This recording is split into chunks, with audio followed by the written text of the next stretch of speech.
أعوذ بالله من الشيطان الرجيم بسم الله الرحمن الرحيم وإذ ابتلى إبراهيم ربه بكلمات فأتمهن قال إني جاعلك للناس إماما قال ومن ذريتي قال لا ينال عهد الظالمين وإذ جعلنا البيت مثابة للناس وأمنا واتخذوا من مقام إبراهيم مصلى وعهدنا إلى إبراهيم وإسماعيل أن طهرا بيتي للطائفين والعاكفين والركع السجود وإذ قال إبراهيم رب اجعل هذا بلدا آمنا وارزق أهله من الثمرات من آمن منهم بالله واليوم الآخر قال ومن كفر فأمتعه قليلا ثم أضطره إلى عذاب النار وبئس المصير وإذ يرفع إبراهيم القواعد من البيت وإسماعيل ربنا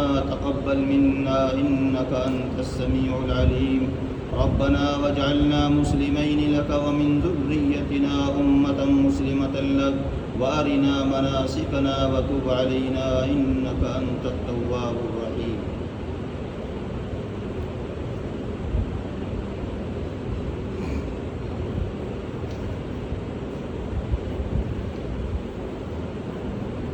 گزشتہ اوراق میں اب تک جو اس پارے میں واقعات آئے وہ اہل کتاب کے آئے، یہود اور نصارہ، اور سب سے شروع میں کفار و مشرکین، شروع کے دو رکوع میں کفار و مشرکین کے حالات آئے۔ یہ تینوں طبقے، مشرکین، یہود اور نصارہ،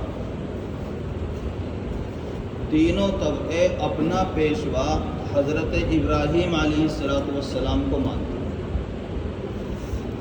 ہر ایک یہ کہتا ہے کہ ہم دین ابراہیم پر، مشرکین مکہ بھی یہی کہتے تھے، اور ابراہیم علیہ السلام کا دین چونکہ اس میں حج کرنا بھی شامل تھا اور غریبوں کو، کمزوروں کو کھانا کھلانا، ان کی امداد کرنا، یہ بھی شامل تھا، تو انہوں نے اپنی زندگی میں اس کو لا رکھا تھا، لیکن بگاڑ کر، اور کہتے تھے کہ ہم دین ابراہیم پر،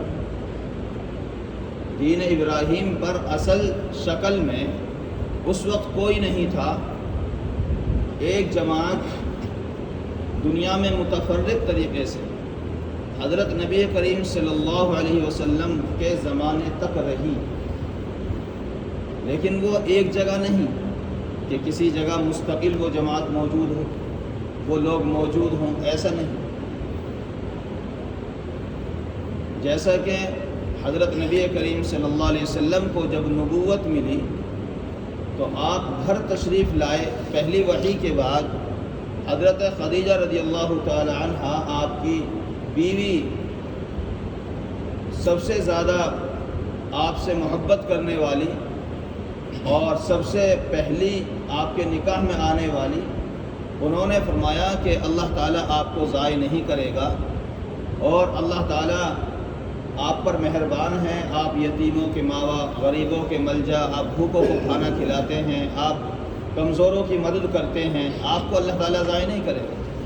تو آپ کو لے کر کے ورقہ ابن نوفل، جو حضرت خدیجہ رضی اللہ تعالیٰ عنہا کے چچا زاد بھائی تھے، ان کے پاس لے گئے۔ ورقہ ابن نوفل بہت بڑے عالم تھے اور وہ عیسائی مذہب پر عمل پیرو تھے، انہوں نے عیسائی مذہب قبول کیا تھا، حالانکہ انہی کے خاندان میں سے تھے، اہل مکہ میں سے تھے، اور صحیح دین پر قائم تھے۔ انہوں نے یہ فرمایا تھا کہ بیٹے، یہ وہی فرشتہ ہے جو تیرے پاس آیا ہے، جو حضرت موسیٰ علیہ السلام کے پاس آیا تھا اور حضرت عیسیٰ علیہ السلام کے پاس آیا تھا۔ میں اگر زندہ رہا اس وقت تک جب تک تیرا دین پھیلے گا اور تجھے تیری قوم تیرے شہر سے تیری بستی سے نکالے گی تو میں تیرا ساتھ دوں گا۔ تو اس وقت بڑے تعجب سے پوچھا تھا اللہ کے نبی صلی اللہ علیہ وسلم نے، کیا میری قوم مجھے میرے شہر سے میرے وطن سے نکالے گی؟ انہوں نے فرمایا کہ ہاں، ہر نبی کے ساتھ ایسا ہی ہوا، اس کی قوم نے ان کو ستایا۔ پہلے ہی دن ورقہ ابن نوفل نے بتلا دیا تھا کہ آپ نبی ہونے والے ہیں، وہ نشانیاں دیکھ کر۔ وہ جماعت حضرت ابراہیم علیہ السلام کے اس طرح سے کچھ لوگ دنیا میں دین ابراہیم پر قائم تھے، لیکن دعویٰ سارے مشرکین مکہ کرتے تھے۔ ادھر مدینے کے اندر بھی یہود و نصارہ دعویٰ کرتے تھے کہ ہمارے آباء و اجداد میں ابراہیم علیہ السلام ہے، لہذا دین انہی کا ہے، انہی سے یہ دین آیا۔ کیونکہ حضرت ابراہیم علیہ السلام کے بیٹے حضرت اسحاق علیہ السلام ہیں، اور انہی کے اولاد میں سے بنی اسرائیل ہیں۔ موسیٰ علیہ السلام بھی انہی کے اولاد میں سے ہیں، اور آخر میں حضرت عیسیٰ علیہ السلام بھی انہی کے اولاد میں سے۔ تو اللہ تعالیٰ ان کو یہ بتلانا چاہتا ہے کہ تم جو دعویٰ کرتے ہو ابراہیم علیہ السلام کے دین حنیف کا، کہ ہمارے اندر وہی دین ہے، ہم اسی دین پر ہیں اور سب اسی کے دین کو مانتے ہیں، تو ان سے جو وعدہ تھا وہ نیک راہ پر چلنے کا تھا، تم بھی نیک راہ پر چلو۔ اللہ تعالیٰ کے احکام کو انہوں نے پورا کیا، دین اسلام پر ہمیشہ قائم رہے، لہذا دین ابراہیم پر اس وقت کہلاؤ گے آپ جب ان کے ساری باتوں کو آپ اپنی زندگی میں لے کر کے آؤ۔ لہذا یہاں سے ابراہیم علیہ السلام کا تذکرہ اللہ تعالیٰ نے شروع کیا، وَإِذِ ابْتَلَىٰ إِبْرَاهِيمَ رَبُّهُ بِكَلِمَاتٍ فَأَتَمَّهُنَّ، اور یاد کرو اس وقت کو جب ابراہیم علیہ السلام کو ان کے رب نے آزمایا چند کلمات کے ذریعے سے، یعنی کئی باتوں میں، فَأَتَمَّهُنَّ، تو ابراہیم علیہ السلام نے ان باتوں کو پورا کیا، جن کے ذریعے سے آزمایا ان باتوں کو پورا کیا، اور فرمایا انی جاعلک للناس اماما، کہ میں تم کو آئندہ آنے والے لوگوں کا امام بناؤں گا، پیشوا بناؤں گا۔ ابراہیم علیہ السلام سے اللہ تعالیٰ نے یہ وعدہ کیا۔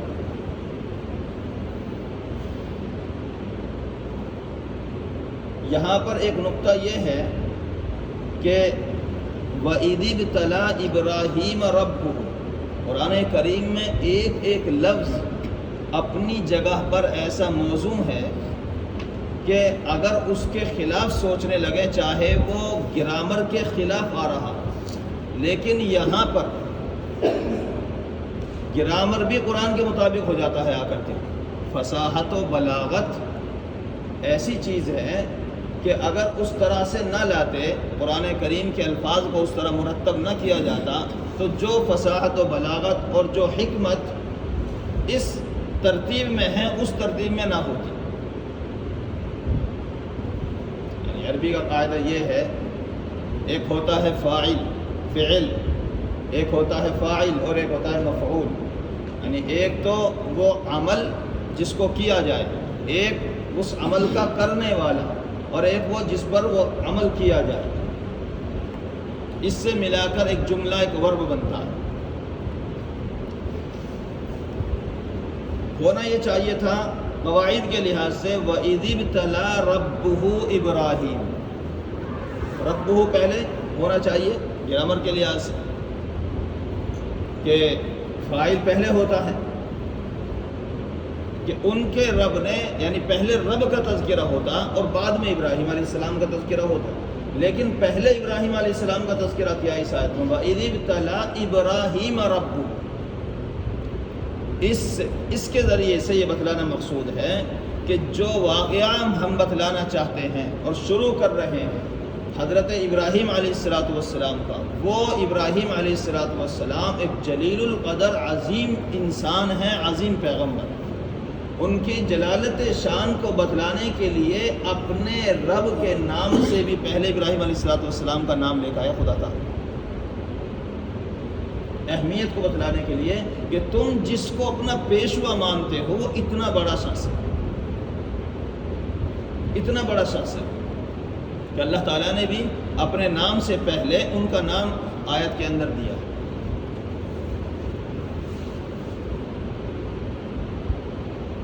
کس بات کے ذریعے سے اللہ تعالیٰ نے آزمایا؟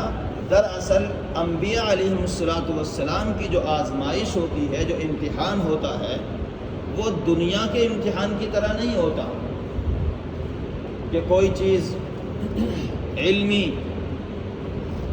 اوراق کچھ دے دیے اور ان کو رٹوا دیا، جیسا کہ دنیا کے یونیورسٹیوں میں اور کالجز میں اور جامعات میں پڑھنے والے اسٹوڈنٹس اور طلباء کچھ چیزوں کو رٹتے ہیں، یاد کرتے ہیں کہ ہمیں امتحان دینا ہے، ہمیں وہاں یہ لکھ کر کے آنا ہے، پیپر میں یہ بھی آ سکتا ہے، وہ بھی آ سکتا ہے۔ اللہ تعالیٰ جب اپنے بندوں کا امتحان لیتا ہے تو وہ اس طرح سے نہیں لیتا۔ اللہ تعالیٰ ان پر دنیا میں آزمائشیں ڈالتا ہے، اخلاقی اعتبار سے، سماج کے اعتبار سے، معاشرت کے اعتبار سے، دین کے اعتبار سے، اپنے سے تعلق پیدا ہونے کے اعتبار سے کہ میرا بندہ اس چیز میں میرے ساتھ کھرا اترتا ہے یا نہیں اترتا۔ ابراہیم علیہ السلام کو کئی باتوں میں اللہ تعالیٰ نے آزمایا اور ان باتوں کو ابراہیم علیہ السلام نے مکمل کر کے دکھایا۔ وَإِبْرَاهِيمَ الَّذِي وَفَّى، قرآن کریم میں دوسری جگہ ہے کہ ابراہیم علیہ السلام نے اپنا وعدہ پورا کیا۔ جس کو قرآن کہہ دے کہ وعدہ پورا کر دیا، اس میں کوئی کمی کجی کی کوئی گنجائش نہیں، جس کو خدا تعالیٰ فرما دے کہ پورا کر دیا۔ تو وہ کلمات کیا ہیں؟ کچھ تو فطری چیزیں ہیں، حضرت ابراہیم علیہ السلام سے بعض چیزیں فطری اعتبار سے شروع ہوئی، جو پھر دنیا میں آنے والے تمام لوگوں کے اندر وہ فطرت پائی گئی اور ان کو لوگوں نے ان کا عمل کیا۔ مثلا ان میں بدن کے بالوں میں سے بغل کے بال اور زیر ناف بال صاف کرنا، یہ فطرت میں شامل ہے۔ حضرت ابراہیم علیہ السلام کے وقت سے یہ چیز شروع ہوئی۔ اسی طرح سے کلی کرنا، ناک میں پانی ڈالنا، پاکی حاصل کرنا، استنجا کرنا، مسواک کرنا، یہ جو فطرت کی چیزیں ہیں، یعنی انسان، فطرت کا مطلب یہ ہے کہ انسان کی طبیعت اس چیز کو گوارا کرے، خود ہی گوارا کرے، اس کو فطرت کہتے ہیں، چاہے وہ مذہب میں شامل ہے یا نہیں ہے، فطرت اس کو گوارا کرتی ہے تو سمجھ لیجئے وہ دین اسلام کا جز ہے۔ اللہ تعالیٰ نے فرمایا، اللہ کے نبی صلی اللہ علیہ وسلم نے، کل مولود یولد علی الفطرہ اے علی فطرۃ الاسلام فابواہ یحودانہ او ینصرانہ او یمجسانہ او کما قال علیہ السلام، کہ ہر بچہ پیدا ہونے والا دنیا میں وہ فطرت اسلام پر پیدا ہوتا ہے،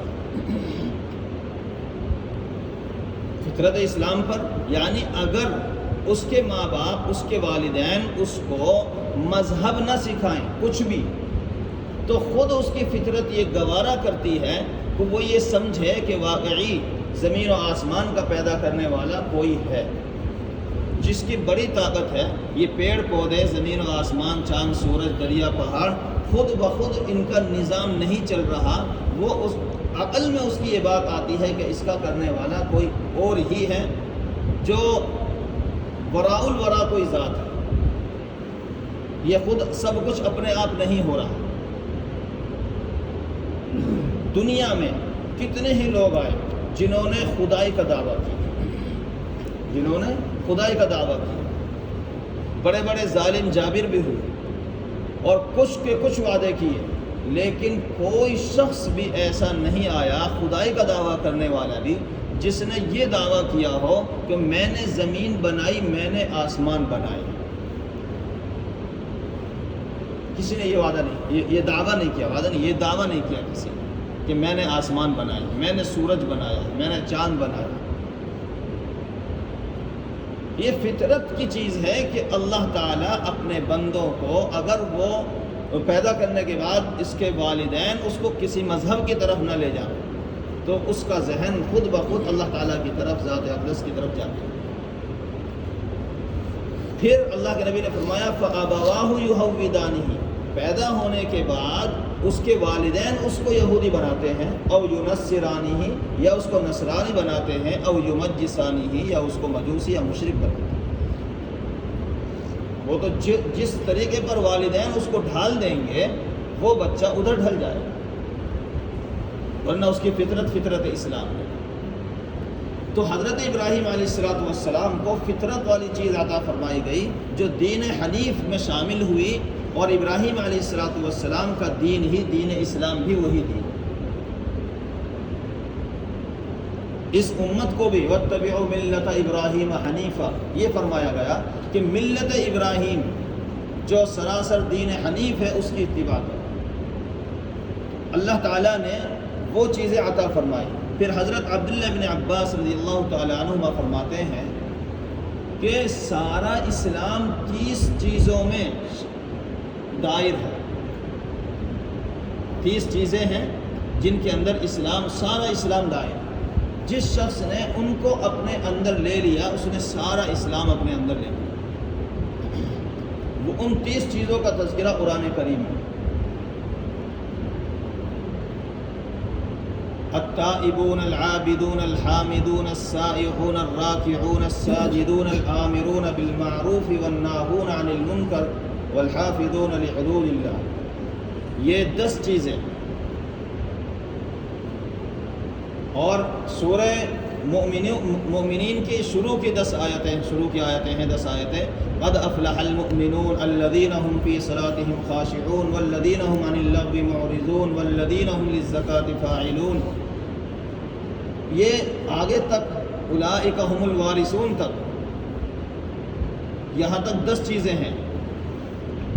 اس آیت کے اندر توبہ کرنے والے، عبادت کرنے والے، روزہ رکھنے والے، سجدہ کرنے والے، رکوع کرنے والے، اور اللہ تعالیٰ کے لیے امر بالمعروف کرنے والے، نہی عن المنکر کرنے والے، اسی طرح سے ایمان لانے والے۔ یہاں سورہ مومنون میں ایمان لانے والے، قد افلح المؤمنون الذین هم فی صلاتهم خاشعون، نماز میں خشوع خضوع کرنے والے، اپنی شرمگاہوں کی حفاظت کرنے والے سوائے اپنے بیویوں کے۔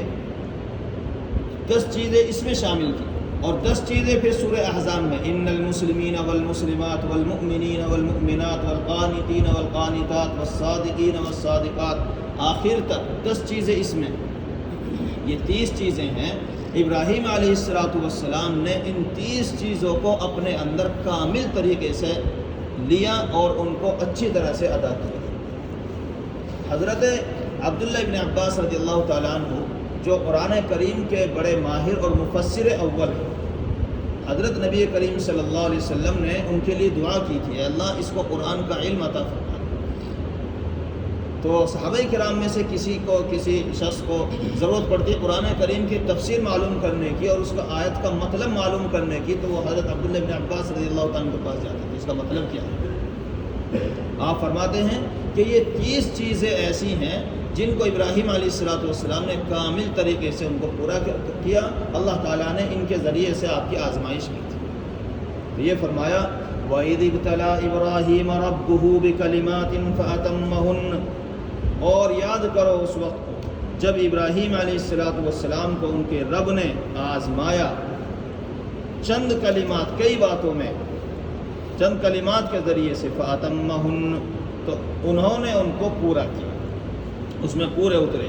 اور اللہ تعالیٰ نے یہ فرمایا انی جاعلک للناس اماما، اے ابراہیم میں تم کو لوگوں کا پیشوا بناؤں، تمہارے بعد بہت سارے نبی آئیں گے، بہت سارے لوگ آئیں گے، ان سب کا طریقہ تمہارے طریقے میں شامل کرو۔ مثلا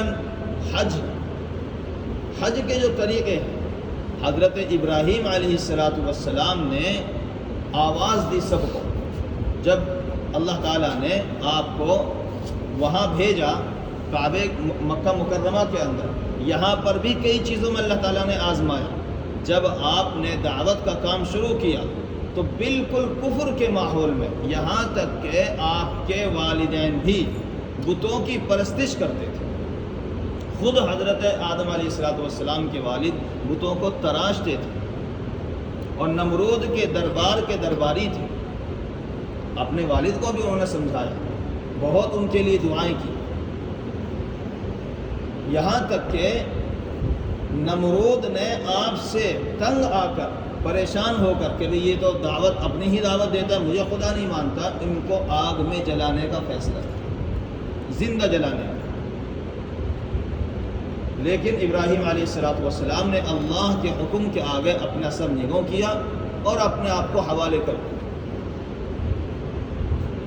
بہت لمبی چوڑی آگ کی تیاری کی گئی.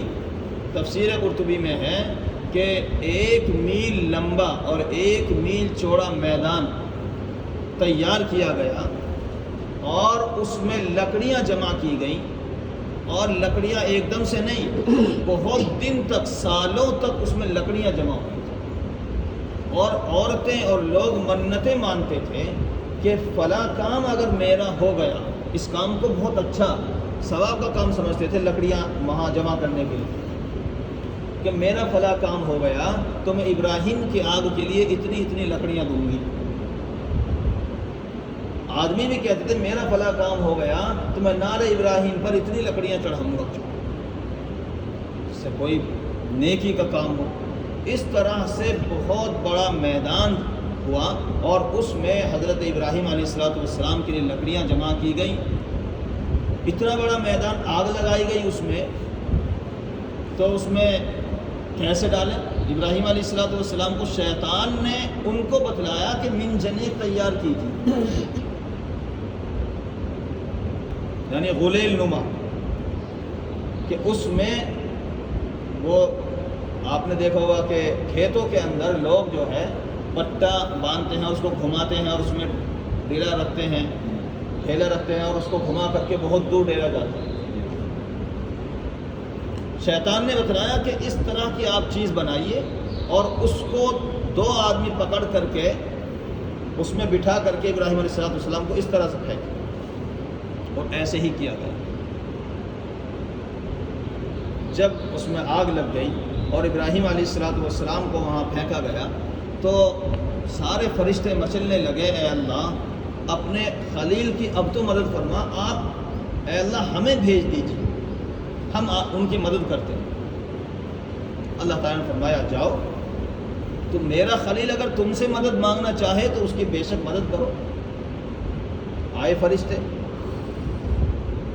کہ اللہ تعالیٰ نے ہمیں بھیجا ہے، جو آپ چاہیں ہم وہ کر دیں. اس آگ کو ہوا کا فرشتہ آیا کہ میں اس آگ کو ساری کو اڑا کر کے لے جاؤں گا، یہاں نام و نشان نہیں رہے. کہنے لگے کہ مجھے تمہاری ضرورت نہیں. بارش کا فرشتہ آیا کہ میں اتنی بارش کر دوں گا کہ آگ ساری بجھ جائے گی، جلے گی ہی نہیں.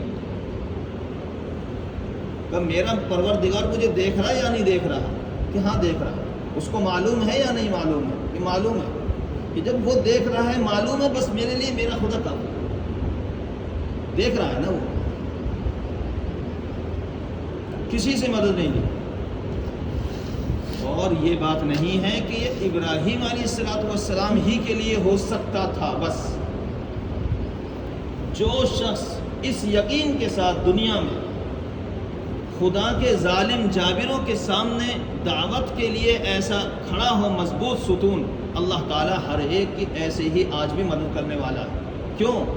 جس طاقت کے ساتھ اللہ تعالیٰ اس وقت تھا، اسی طاقت کے ساتھ آج بھی.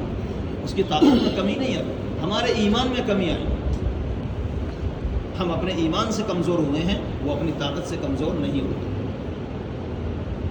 تو جب کسی سے مدد نہیں لی اور اللہ تعالیٰ ہی کی طرف لو لگا ابراہیم علیہ السلام نے، تو پھر اللہ تعالیٰ نے بغیر کسی واسطے، فرشتے کے بغیر واسطے کے، ڈائریکٹ اللہ تعالیٰ نے آگ پر حکم نازل کیا، یا نار کونی بردم وسلاما علی ابراہیم. تفسیر کے اندر ہے، علماء نے لکھا ہے، اللہ تعالیٰ نے فرمایا اے آگ ٹھنڈی ہو جا. دنیا میں جہاں جہاں آگ جل رہی تھی، دنیا کی ساری آگ بجھ گئی، ساری آگ ٹھنڈی ہو گئی. اور فرمایا تھا کہ وسلاما علی ابراہیم، سلامتی والی ہو جائے، اتنی ٹھنڈی بھی مت ہونا کہ پھر وہ ٹھنڈی ہو کر تکلیف دینے والی بن جائے، برف ہو جائے، وہ سلامتی والی بات، اور وہ آپ گلزار بن گئی، باغیچہ بن گئی حضرت ابراہیم علیہ السلام کے لیے، اس میں رہے، اور روایت میں ہے کہ 40 دن تک وہیں رہے۔ لوگوں نے سمجھا کہ اب تو بالکل جل گئے ہوں گے، ختم ہو گئے ہوں گے۔ جب اس کی رات وغیرہ ٹھنڈی ہو گئی، جب دیکھا کہ ابراہیم علیہ السلام کو دیکھ تو لیں ہیں کہاں، تو وہ اللہ تعالیٰ کا ذکر کر رہے تھے، نماز پڑھ رہے تھے، پورے اترے تو وہاں مدد لے سکتے تھے کسی سے، اے اللہ میں نے کیا بگاڑا، اے اللہ میں نے کیا کیا، مجھے کیوں جلوا رہا ہے، لیکن نہیں، فَأَتَمَّهُ، جو اللہ کی مرضی ہے وہ پورا تھا۔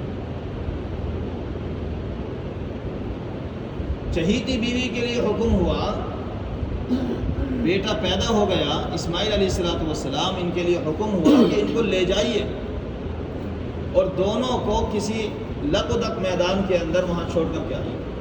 وہی آگے لے کر کے چلے، جہاں جبرائیل علیہ السلام ساتھ میں تھے اپنے براق پر، ان کو لے کر کے چلے ہیں، جہاں کہیں سبزہ نظر آتا، کہیں اچھی سی جگہ نظر آتی، ابراہیم علیہ السلام جبرائیل علیہ السلام سے پوچھتے یہاں ٹھہر جائیں، اللہ تعالیٰ کا حکم یہاں کے لیے ہے کہ نہیں، آ گئے۔ پھر کہیں ایسی اچھی سی جگہ آتی، آپ کہتے کہ یہاں ٹھہر جائیں کیا، یہاں کا حکم ہے کہ نہیں، آ گئے۔ ملک شام سے دمشق کتنی دور ہے، وہاں سے چلتے چلتے چلتے چلتے کئی ہزار میل کا سفر طے کر کے مکے کی سنگلاخ زمین کے اندر آئے۔ یہاں ایک چھوٹا سا ٹیلہ تھا جہاں کعبہ ہے، حضرت جبرائیل علیہ السلام نے فرمایا کہ یہاں جگہ ہے۔ کچھ لوگ چند بہت پہلے سے ہی وہاں آباد تھے، قرب و جوار، عمالین ان کو کہا جاتا ہے، وہاں ٹھہر گئے۔ جبرائیل علیہ السلام ان کو چلے گئے چھوڑ کر کے، پھر ابھی ان کو چھوڑا ہی تھا، بچہ ہے چھوٹا سا، اکیلا بیٹا پیدا ہوا، ابھی اسحاق علیہ السلام پیدا نہیں ہوئے، تو بعد میں بہت بعد میں پیدا ہوئے۔ ایک باپ کا اکلوتا بیٹا ہے، پیاری بیوی ہے، جنگل کے اندر لق و دق میدان میں، جہاں کہیں نہ کوئی پیڑ ہے، نہ کوئی عمارت ہے، نہ کوئی کھانے پینے کا سامان ہے، نہ کوئی چشمہ، مشکیزے کے اندر تھوڑا سا پانی تھا اور تھوڑا سا کھانا تھا، اس کو جیسا آدمی سفر کے لیے توشہ رکھتا ہے بس وہی تھا، اس کو وہاں رکھا، اور فوراً ہی ابراہیم علیہ السلام کا حکم ہوا آپ ٹھہریں گے نہیں ہیں، بچوں کے پاس آپ چلیے اپنے مقام پر واپس، کیونکہ شام جائیں گے۔ شام واپس ہونے لگے کہ ابھی تو صحیح سے اترے بھی نہیں منزل پر، بیوی محبت کی نگاہوں سے دیکھنے لگی، میرے آقا، میرے شوہر، آپ ہمیں کہاں چھوڑ کر کے جائیں، یہاں ہمارا کون ہے؟ وہ کچھ نہیں بولتے، دامن پکڑ لیا اور کھینچنے لگی۔ بولنے کا حکم نہیں تھا ابراہیم علیہ السلام، آپ گفتگو نہیں کریں گے، اللہ کا حکم پورا کرنے کے لیے واپس ہو رہے ہیں، اور وہ ان کو پکڑ رہی ہیں، ہمیں کہاں، اس بچے کی طرف تو دیکھو، میری طرف تو دیکھو، ہم کیا کریں گے یہاں۔ تو پھر چونکہ بیوی آخر ایک نبی ہی کی تھی، کہنے لگی شاید اللہ ہی کا حکم ہو ایسا، کہ کیا اللہ کا حکم ہے ایسا؟ آپ نے اشارے سے کیا کہ ہاں اللہ کا۔ پھر فرمانے لگی بس پھر تو اللہ ہمیں ضائع نہیں کرے، اللہ تعالیٰ ہمیں ضائع نہیں کرے۔ وہ آ گئے، یہ پانی اور یہ کھانا ختم ہو لیا 2 دن میں، 3 دن میں، جو بھی کچھ تھا 1 دن میں، اور بچہ پیاسا، پانی کے اور کھانے کی تلاش میں ادھر ادھر جانے لگی۔ صفا مروہ وہیں 2 چھوٹی چھوٹی پہاڑیاں، ان پر چڑھی، دیکھ کہ کہیں پانی نظر آ جائے، اونچی جگہ پر چڑھ کر کے دیکھ لیں، کہیں کوئی چشمہ ہو، کہیں کوئی تالاب ہو، لیکن وہ تو عرب کی سنگلاخ زمین تھی، وہاں تو میلوں ہزاروں میل دور کہیں پانی تھا ہی نہیں، نام و نشان نہیں تھا۔ ادھر دوڑ رہی ہیں، کبھی صفا پر، کبھی مروہ پر، کبھی صفا پر، کبھی مروہ پر۔ درمیان میں ایک نشیبی جگہ آتی ہے، اس کو ہم لوگ کھائی بولتے ہیں، جب اس میں جاتی تو ابراہیم علیہ السلام جو کعبے کے پاس میں جن کو لٹا رکھا تھا اور ان کے لٹا کر کے پانی کی تلاش اور کھانے کی تلاش میں ادھر ادھر دوڑ رہی تھی، وہ وہاں آنکھوں سے اوجھل ہو جاتے تھے تو اس کھائی سے تیزی سے گزرتی تھی دوڑ کر کے. بس جب دیکھا کہ پانی نہیں ہے، ایک دم سے نگاہ پڑی، کچھ پرندے نظر آئے کعبے کے پاس. پرندے وہیں ہوتے ہیں جہاں پانی ہوتا ہے. جلدی دوڑ کر کے آئی تو اسماعیل علیہ السلام ایڑیاں رگڑ رہے ہیں اور پانی ایڑیوں سے نکل رہا ہے، زمین سے، ایڑیوں کی جگہ سے. جلدی سے آ کر کے انہوں نے اس کو مٹی کی ڈولی بنائی اور اسے کہا زمزم زمزم. اس وقت سے اس کا نام بھی زمزم ہو گیا. چند دنوں کے بعد میں ابراہیم علیہ السلام تشریف لاتے ہیں کہ حکم ہوا کہ جاؤ اپنے بچوں کو دیکھ کر کے آؤ. فلما بلغ معه السعي قال يا بني إني أرى في المنام أني أذبحك فانظر ماذا ترى قال يا أبت افعل ما تؤمر ستجدني إن شاء الله من الصابرين. بڑا سخت امتحان. ادھر خواب دکھایا کہ ابراہیم اپنے بیٹے کو ذبح کر رہے ہیں. اس خواب کو پورا کرو، جاؤ مکے کے اندر. ملک شام سے پھر سفر کیا. بیوی نے تو پہچان لیا، آ گئے میرے آقا، بڑے خوش ہوئے. کہنے لگے بیٹے کو تیار کر کسی جگہ لے جانا.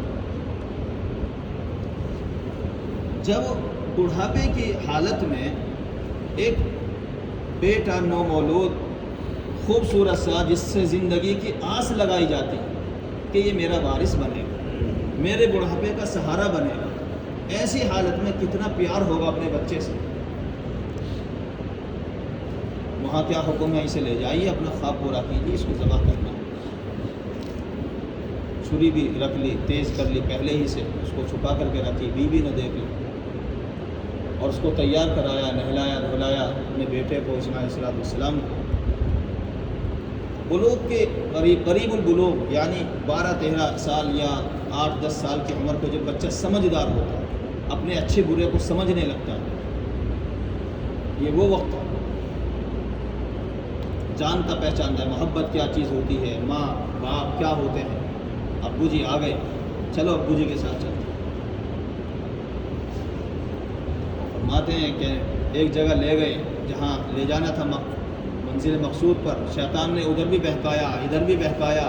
ابراہیم علیہ السلام نے اس کو کنکریاں ماری اور وہ وہاں سے لوٹا بھاگا.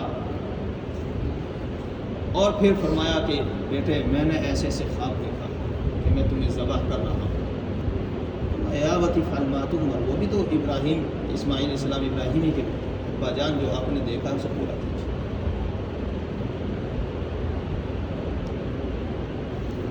یہ امتحان بڑا سخت امتحان. چھری چلا رہے ہیں ابراہیم علیہ السلام گردن پر مضبوط ہاتھ باندھے ہیں تاکہ خدا کی نافرمانی نہ ہو جائے. اور ایک روایت میں ہے کہ اپنے آنکھوں کو بھی بند کر لی تاکہ پدری شفقت وہ ٹپک نہ جائے اور محبت غالب نہ آ جائے بیٹے کے اوپر اللہ کے حکم پر. اتنی تیز چھری کی ہے کہ اس سے بال بھی صاف ہو جائیں کہ تاکہ جلدی سے عمل پورا ہو جاوے. اور اس کو ان کو لٹایا ہے اور چھری تیز کی ہے اور ان کے گردن پر چلائی ہے. فرشتے سارے اس منظر کو دیکھو، اے اللہ اپنے بندے خلیل کا کیسے امتحان لے رہا ہے. پورا تو کر دیا، لٹا تو دیا انہوں نے، لے کر تو چل دیے ابراہیم اپنے بیٹے کو. اے اللہ بس. سارے فرشتے رکوع میں ہیں، کوئی سجدے میں ہے، اللہ تعالیٰ سے منت کر رہے ہیں، گزارش درخواست کر رہے ہیں، اللہ بس. لیکن ابراہیم علیہ السلام سے وہ عمل پورا کرانا تھا. آ گئے. خام میں یہ کہا انی اذبحک، میں تمہیں عمل ذبح کر رہا ہوں. یہ نہیں فرمایا کہ میں تمہیں ذبح کر دیا. خام میں یہ دکھایا تھا کہ میں تمہیں ذبح کر رہا ہوں. تو ذبح کرنے کا عمل پورا کرایا اور اللہ تعالیٰ نے فرمایا کہ قد صدقت الرؤیا، کہ تم نے اپنا خواب پورا کر دیا. چھری چلا دی، بس جنت سے مینڈا بھیجا اس کی جگہ، اور ابراہیم علیہ السلام کو جبریل امین تشریف لائے، الگ ہٹا دیا اور مینڈا وہاں ذبح کر دیا، اور فرمایا کہ اللہ تعالیٰ نے آپ کا امتحان لیا، آپ نے اس کو پورا کیا، قد صدقت الرؤیا انا کذالک نجزی المحسنین، احسان کرنے والوں کا ہم ایسی بدلہ دیتے ہیں۔ یہ امتحان بڑا سخت تھا۔ فَأَتَمَّهُمْ، ایسے ہی نہیں ہے کہ نبیوں کا امتحان بس یوں ہی آسانی سے ہو گیا اور پورا کر دیا، وہ چیز بھی ہیں 30 اور فطرتی والی چیز بھی ہیں، اور یہ امتحان بھی، بڑے سخت امتحانات سے اللہ تعالیٰ نے ابراہیم علیہ السلام کو گزارا ہے۔ اور پھر فرمایا کہ اے میرے خلیل، میں تمہیں لوگوں کا پیشوا بناؤں، قال انی جاعلک للناس اماما، کہ میں تمہیں لوگوں کا پیشوا بناؤں گا۔ حج کے لیے جب آپ تشریف لائے ہیں، پھر دوبارہ آئے ہیں اور وہاں حکم دیا ہے کہ آپ میرے گھر کی تعمیر کیجیے، تو ابراہیم علیہ السلام نے کعبے کی تعمیر کی۔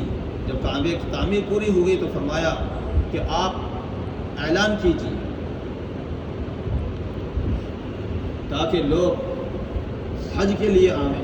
انہوں نے فرمایا کہ اللہ، میری آواز کہاں تک جائے؟ آواز آپ تو پہنچانا میرا کام۔ انہوں نے حج کے لیے آواز دی، لوگ اے لوگوں آؤ حج کرو اللہ کے گھر کا۔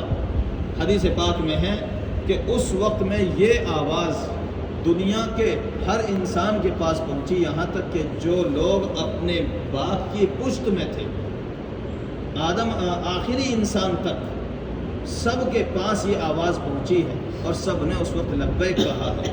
جس نے جتنی مرتبہ لبیک کہا ہے اتنی مرتبہ وہاں حاضری ہوگی، کیونکہ ایک مرتبہ جب حاضری کے لیے لبیک ضروری ہے، حاضری کے لیے لبیک، بغیر لبیک کے نہ عمرہ ہے نہ حج ہے، تو جتنی مرتبہ لبیک کہا ہوگا۔ حضرت شیخ نے تو لکھا ہے کتنی خوش نصیب روحیں ہوں گی وہ جنہوں نے وہاں دمادم لبیک لبیک لبیک لبیک پڑھا ہوگا، کتنی مرتبہ وہ لوگ جا رہے ہوں گے، جاتے ہوں گے، بڑے خوش نصیب ہیں وہ۔ تو اس وقت سب نے لبیک، جس نے اس وقت میں لبیک کہا ہوگا، اللہ تعالیٰ نے توفیق دی ہوگی، وہ وہاں ضرور حاضر ہے۔